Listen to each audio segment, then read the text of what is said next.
పేదోళ్ళ కష్టాలు తెలిసిన వ్యక్తి, పేద కుటుంబంలో పుట్టి వారి కష్టాలు దూరం చేయాలి అని, వారి కష్టాలలో పాలు పంచుకోవాలని మన ప్రియతమ ప్రధానమంత్రి నరేంద్ర మోడీ గారు 2014లో ప్రధానమంత్రి అయిన తర్వాత 2021 వరకు దేశంలో ప్రతి పేదవానికి స్వంత ఇంటి కళ ఏదైతే ఉంటుందో, దేశంలో ఉన్న ప్రజలందరికీ కూడా స్వంత ఇల్లు సమకూర్చాలనే ఒక ఆవాస్ యోజన, ప్రధానమంత్రి ఆవాస్ యోజన పథకం కింద 9 సంవత్సరాల క్రితము తెలంగాణలో 2 లక్షల ఆవాస్ యోజన కింద ఇళ్లకు డబ్బు కేటాయించడం జరిగింది.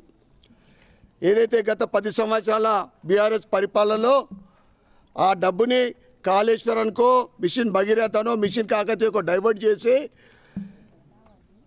2 లక్షల ఇండ్లు, ఏదైతే 2 లక్షల ఇండ్లకు మీరు తీసుకున్న అమౌంట్కు లెక్కలు చూపెడితే ఎన్ని లక్షలు ఇవ్వడానికి కూడా కేంద్ర ప్రభుత్వం సిద్ధంగా ఉండే. అనేక రాష్ట్రాలలో కనీసము 2 లక్షల నుంచి 10 లక్షల ఇండ్లు అక్కడ కట్టించడం జరిగింది. ఇక్కడైతే యూపీ అటువంటి రాష్ట్రంలో 25 లక్షల ఇండ్లు గత 10 సంవత్సరాల నరేంద్ర మోడీకి పరిపాలనలో 4 కోట్ల ఇండ్లు కట్టి పేదోళ్లకు, మహిళలకు ఇవ్వడం జరిగింది.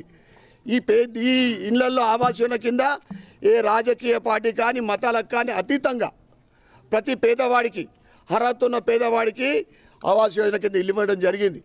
తెలంగాణలో 2 లక్షల ఇండ్లకు డబ్బిస్తే 1 లక్ష ఇండ్లు కూడా కట్టకుండా, ముఖ్యంగా అర్బన్ విషయానికి వస్తే 10 సంవత్సరాల బీఆర్ఎస్ పరిపాలనలో ఈరోజు ఇప్పుడు మనం చూసినాము, డబుల్ బెడ్రూమ్ ఇండ్లు కేటాయించింది ఇక్కడ మొత్తము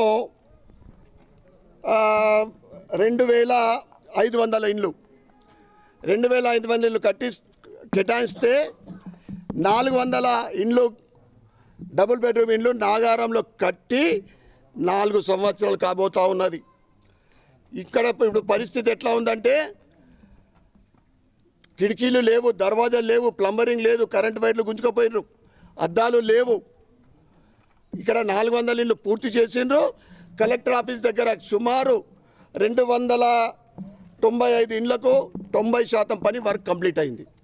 మరి ఎందుకు ఇవ్వలేదు అంటే, అవినీతితో కూడుకున్న బీఆర్ఎస్ ప్రభుత్వము నామ్స్ని పాటించలేదు. ఏదైతే ఇక్కడ మనము ముఖ్యంగా అభ్యర్థులు ఎంపిక ఎట్లా జరగాలంటే, ఎస్సీలకు 17%, ఎస్టీలకు 6%, మైనార్టీలకు 12%, మిగతా కులాల వారికి సమానంగా పేదోళ్లకు పంచాల. కానీ ఇక్కడ ఏం చేసిండు, ఓటు బ్యాంక్గా ఉపయోగించుకున్న మాజీ ఎమ్మెల్యే బిగాల్ గణేష్ గుప్తా గారు మైనార్టీలకు సుమారు 45% కేటాయించిండు. నామ్స్ని అన్ని మొత్తంగా తుంగలో తొక్కేసిండు.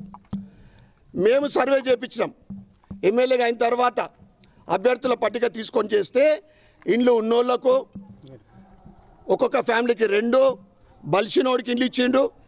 ఎక్కడికి వెళ్ళి టీఆర్ఎస్ కార్యకర్తనో నాయకుడు ఉంటే అడిగి ఇండ్లు ఇచ్చుడే. ఇప్పుడు కాంగ్రెస్ ప్రభుత్వము డబుల్ బెడ్రూమ్లు ఇస్తా అంటున్నది. మరి దీని పరిస్థితి ఏంటిది?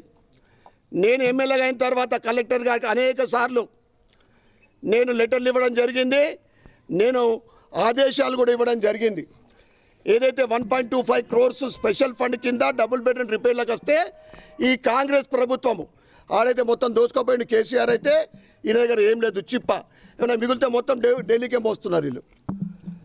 ఇక్కడ ఈ డబుల్ బెడ్రూమ్ ఇండ్లు ఏదైతే ఉన్నాయో, మీరు 400 ప్లస్ అక్కడ కలెక్టర్ ఆఫీస్ దగ్గర 200తో సుమారు మొత్తం కలిపితే 595 ఇండ్లు త్వరలోనే పూర్తి చేసి పేదలకు, నిజమైన పేదలకు, ప్రజల మధ్యన ఒక ఫంక్షన్ హాల్లో అధికారులు, రాజకీయ నాయకుల మధ్యన పేదలకు డ్రా తీసి కేటాయించాలని మేము డిమాండ్ చేస్తూ ఉన్నాం. ఎందుకంటే మీరు ఇస్తున్న ఇందిరమ్మ ఇండ్లు కూడా త్వరలోనే సంవత్సరంలో 7500 ఇండ్లు అని చెప్పిండ్రు. జాగా లేని వాళ్ళకు జాగా ఇస్తాం, జాగా ఉన్న వాళ్ళకు 5 లక్షలు ఇచ్చి కట్టిస్తాము. ఇవి కూడా నిజామాబాద్ అర్బన్లో గత 10.5 సంవత్సరాలు అవుతూ ఉంది. పేదలు కళ్ళల్లో ఒత్తులేసుకొని ఎదురు చూస్తూ ఉన్నారు తన సొంతింటి కళ కోసం. ఈ డబుల్ బెడ్రూమ్ ఇండ్ల దగ్గర రేకుల ఇండ్లు ఉంటే అప్పటి రాజకీయ ఎమ్మెల్యే కానీ రాజకీయ నాయకులు హామీలు ఇచ్చారు, డబుల్ బెడ్రూమ్ మీకు కేటాయిస్తాను. ఆ 9 ఏళ్ల నుంచి వాళ్ళు ఉన్నైపోయింది, ఉడుకున్నది పోయింది అన్నట్లు ఇప్పుడు కిరాయిలు కట్టి పాపం వాళ్ళ జీవితంలో ఎన్నో పడరాని పాటలు పడతా ఉన్నారు. మేము ఇప్పుడు కాంగ్రెస్ ప్రభుత్వాన్ని మేము డిమాండ్ చేస్తూ ఉన్నాం. ఈ 595 ఇండ్లు పూర్తి చేసి త్వరలోనే అంటే కంప్లీట్గా ఈ డ్యామేజ్ ఉన్న ఇండ్లని రిపేరింగ్ చేపించి వారికి పేదోళ్లకు నామ్స్ ప్రకారము మీరు కేటాయించాలని పబ్లిక్ మధ్యన డ్రా తీసి నిజమైన పేదలకు ఇవ్వాలని మేము వాళ్ళు కాంగ్రెస్ వాళ్ళ ఎంఐఎం వాళ్ళ బీజేపీ వాళ్ళ అని మేము అడుగుతలేం, బీఆర్ఎస్ వాళ్ళు అడుగుతలేం. నిజమైన ఎందుకైతే 40,000 అప్లికేషన్లు వచ్చినాయి నిజామాబాద్లో ఇల్లు లేని వాళ్ళకు అర్బన్లో, వాళ్ళకి మీరు డ్రా సిస్టంలో తీసి ఇవ్వాలని డిమాండ్ చేస్తూ ఉన్నాం. 7,500 ఇండ్లు ప్రతి సంవత్సరం మీరు ఇస్తున్న ఇందిరమ్మ ఇండ్లకు కూడా త్వరలోనే కేటాయించాలి అని డిమాండ్ చేస్తూ ఉన్నాం. ఏదైతే రైతు గురించి మేము 24 గంటలు మేము ఉద్యమం చేస్తామో, దీక్ష చేస్తామో, ప్రతి సమస్య మీరు 6 గ్యారంటీలు కానీ 5 డిక్లరేషన్లు కానీ 420 హామీలు కానీ ప్రతి ఒక్కటి కూడా అమలు పరచాలని మేము డిమాండ్ చేస్తూ ఉన్నాం.